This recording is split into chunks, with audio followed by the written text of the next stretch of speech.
إن الله وملائكته يصلون على النبي يا أيها الذين آمنوا صلوا عليه وسلموا تسليما.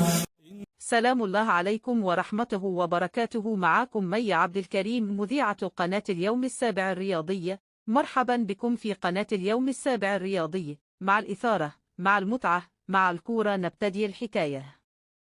أهلا وسهلا بحضراتكم، إليكم أهم أخبار الكورة. تعليق أبو تريكة على مباراة منتخب مصر ومنتخب وأنجولا. وتأكد صعود منتخب مصر لدور 16. علق كابتن محمد أبو تريكة في الاستوديو التحليلي لقناة بن سبورة القطرية على المباراة قائلا: زيزو يهدر فرصة هدف ومصر تصعد لدور 16 بدون خسارة.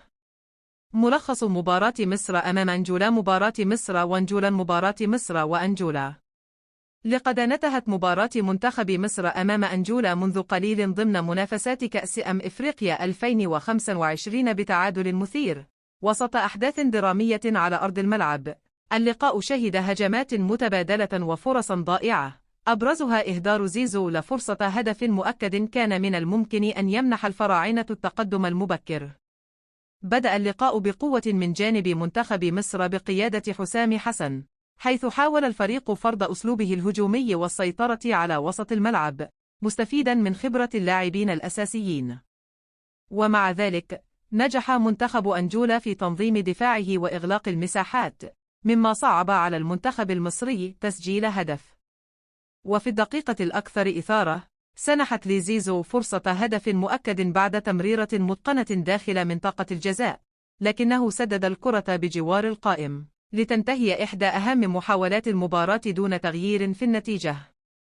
ثم علق كابتن أبو تريكة قائلا: نتيجة مباراة مصر وأنجولا وتأثيرها على المجموعة.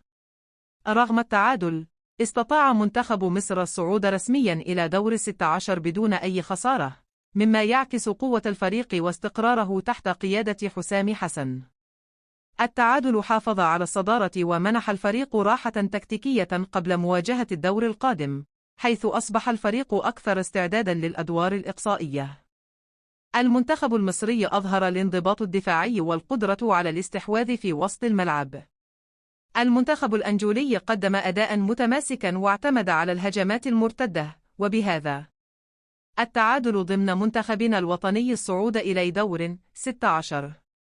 شكرا لمشاهداتكم. لو سمحتم ما تنسوش تشتركوا في القناة وتفعلوا زر الجرس لكي يصلكم كل جديد من أخبار الكرة وأخبار اللاعبين والمباريات. كان في صحبتكم مي عبد الكريم.